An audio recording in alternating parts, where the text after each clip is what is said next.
Hello to all the comic fans, Marvel geeks, and all the nerds in between. Welcome to another episode of the new and improved Vigilante Vibes, where I give you all the Marvel discussions, theories, and news without the toxicity that's running rampant in all the fandoms, including Marvel. I'm your host, Megan Nicole, and today I'm going to give you my review of Creature Commandos, which is a DC project, and that's okay. I am a mostly Marvel podcast, but what I'd really like to do is jump into more franchises. Plus, I'm really excited to see what James Gunn does with DC. I am a DC fan, but I'm not very knowledgeable on DC as I am with Marvel. So I watched the first 2 episodes of Creature Commandos, and I thought, why not do a review on it? This is coming from a Marvel fan's perspective, and when I say that, I don't mean someone who's looking to dislike it or compare it to Marvel, but someone who wants to learn more about DC and become just as knowledgeable about it as I am with Marvel. So after I watched the show, I did do research because I knew quite literally nothing about these characters, except Rick Flag, but I mean, I feel like he's kind of a constant, or a basic. He's a pretty basic character, I think. I don't know. I know about him, so what can you do?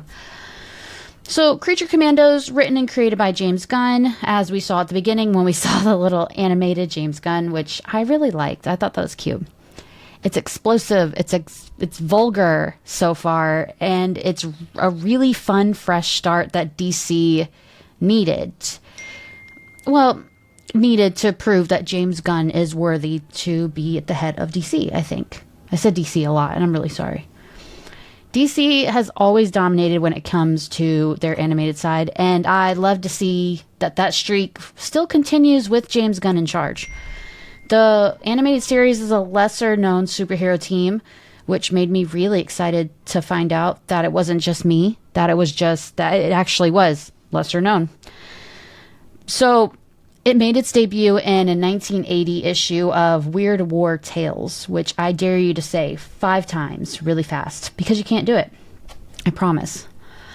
The show sees Viola Davis returning as Amanda Waller, who, after assembling the Suicide Squad, has another idea in mind. She enlists Rick Flag Sr.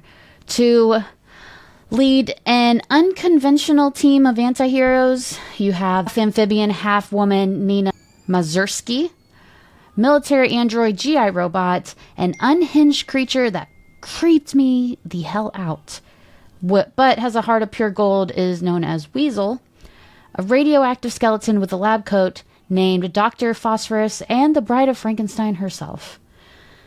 Together, they make a team of morally ambiguous creatures with tragic backstories who, after being thrown into a prison built to hold the weirdest of the weird, have absolutely nothing to lose. So, why not? I really enjoyed it. Oh, first of all, let me back up. I did not realize it was a rated R project. So, right in, I was like, all right, they're cursing. That's fine. We get 2 sex scenes. We have 2 in 2 episodes. It's what's about to happen with the rest of the show?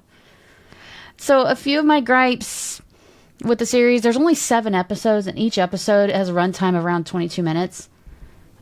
I missed the points in life where a season had a healthy 24 episodes. But I feel like we've all moved past that point in life. The good old days. So, what can you do? But my other gripe is that I really didn't feel like the music felt right with the show. I didn't think it mixed very well. But in the grand scheme of a brand new show with a brand new head of the franchise, I feel like that's such a small thing to complain about. The show did have really great fight scenes, like the one with Dr. Phosphorus and Rick Flag Sr. I absolutely loved it. Something else I really enjoyed was the well-placed humor throughout the show.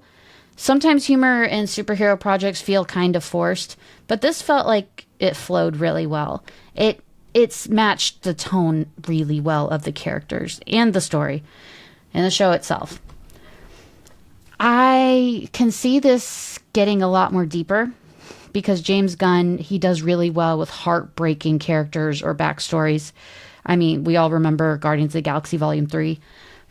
I think this will be no different, as we've already seen a grief-stricken Rick Flag whose son died. So I feel like that's about to get like really sad, which like I'm kind of down for it.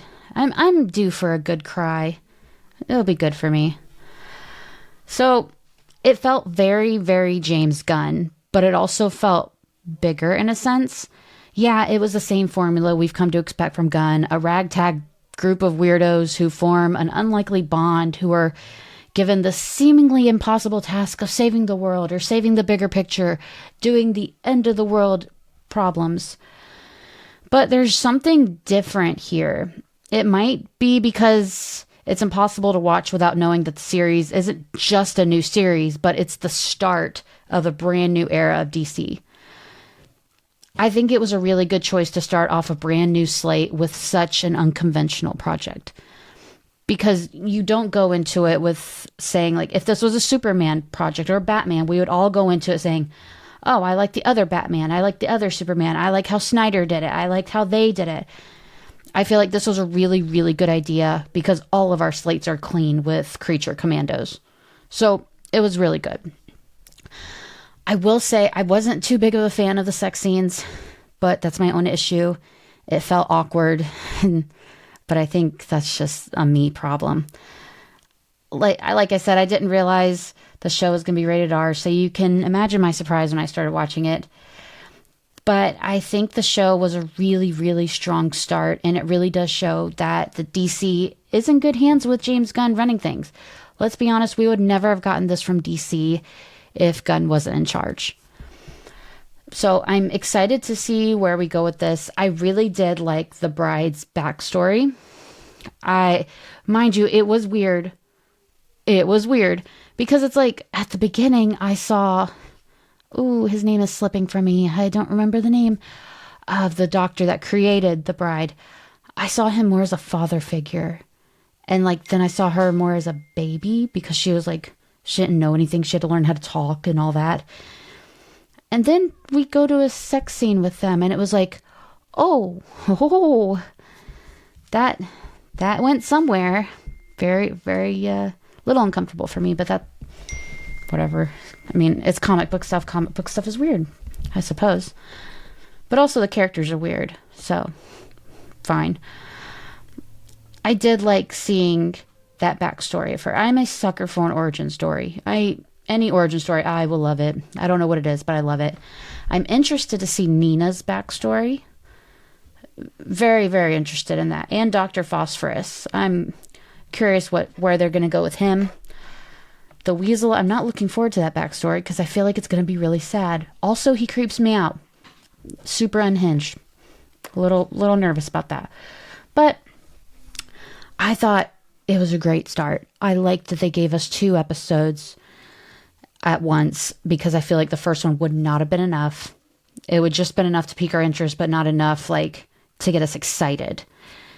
And I think they did really well with that. I'm excited for the next one. I think this was a great start to the new DC. So shout out to James Gunn. He did amazing. I can't wait to see what's next for Creature Commandos. If you agree with my review, let me know in the comments. If you disagree and feel like I was wrong about some things, again, let me know in the comments. I am no expert and I am here to learn. So if anyone has any wisdom about the characters to pass on, I'm more than happy to take what you give me. I'll be reviewing each episode, so wherever you're watching or listening to this, click that subscribe button so you can keep up with each review. Thanks for watching and have a marvelous day.